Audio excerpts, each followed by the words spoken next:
mango season. Come check it out, you guys. 新鲜的肉粽，台湾的肉粽。Would you like to try? 加拿大不是没有超市，但这家专做华人生意。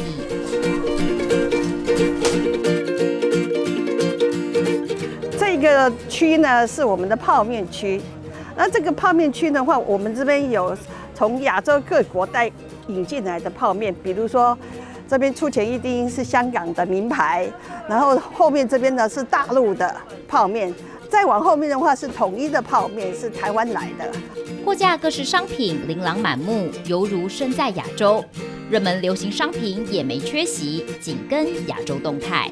我们找这个 category 这个类别的 buyer 的时候，买手的时候，我们通常是从那个国家的移民来找他进来帮忙的。然后进来以后呢，我们会第一个，我们会常常派他回去他的国家，去看看现在最流行的是什么产品。我们要快速的引进，让亚洲跟我们这边的时差变得最短，就是等于他在那边买到3个月以后，我们这边你也可以买。贩卖乡愁解方，让这间名为大统华的超市分店一家接着一家开，全国展店超过30家。如今已是加拿大最大的华人连锁超市。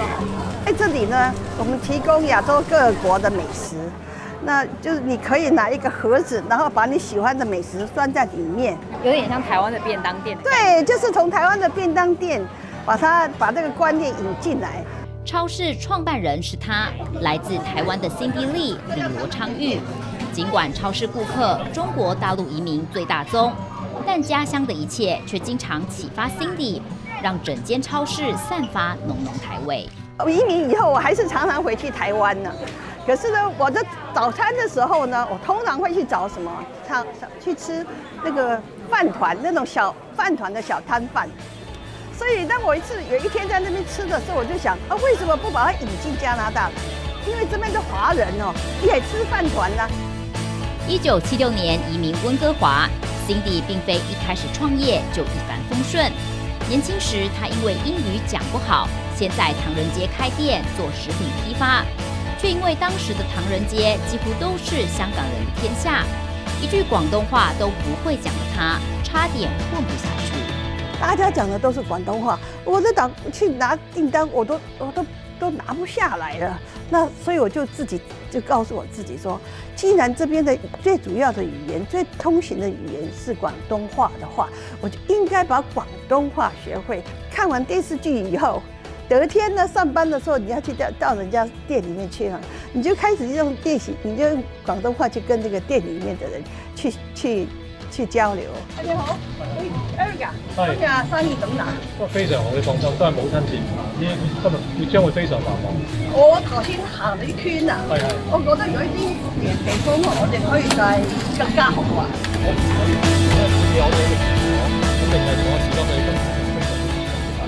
Cindy 身心乐观，抱持着不懂就学心态。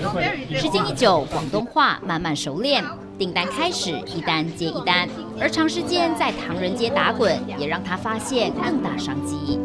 唐人街是怎么样呢？它是一个行业一家店，小小的一家店，所以你到周末说要去买中国菜的时候，你要去，比如说先去鱼店买鱼，买完了出来结账就出来了，然后呢再去另外一家买肉，再去另外一家买杂货。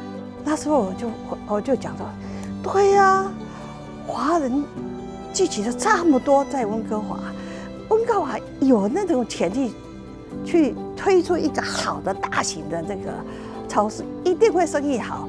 为什么没有人注意到这个机会呢？这边是从创业开始以来，所有重大的时刻的一些相片。相中移民潜在需求 ，Cindy 筹措资金，在温哥华开出第一间大型华人超市。不同于过去买东西要跑很多家店，一站式集中买的服务，迅速打中移民，吸引顾客不断上门。只是生意好没让 Cindy 发大财，因为没做过超市，不会控管成本，反而越卖越赔钱。差不多开店的4个月的时候，我就发觉我的现金啊，只能够让公司再熬半年，就没钱了。那时候我很紧张，打电话跟我爸爸讲，说我爸爸说我实在挨不下去了。他说你外面的人知道不知道你亏本？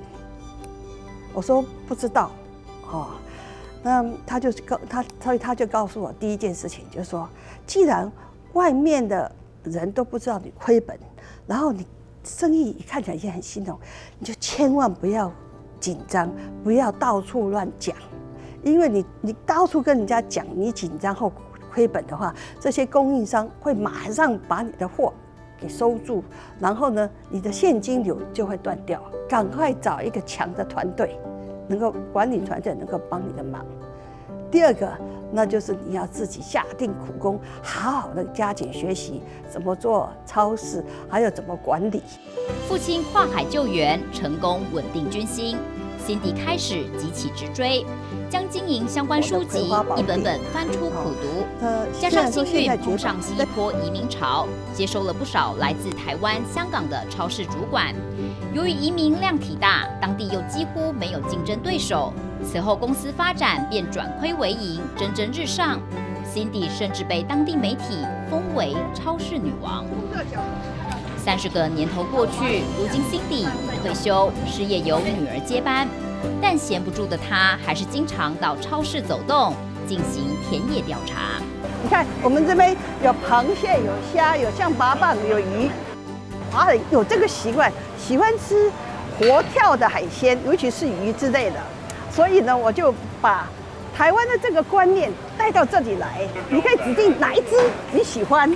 然后呢，请我们的，如果你不会处理的话，我们的员工可以帮你。比如说鱼的话，我们帮你去鳞去肚。传统市场给我一个新鲜的，市场的那种一个图像，然后我就照这个图像呢，把它现代化。移民社会，顾客买的不只生活必需品，更是一份连结家乡的情感。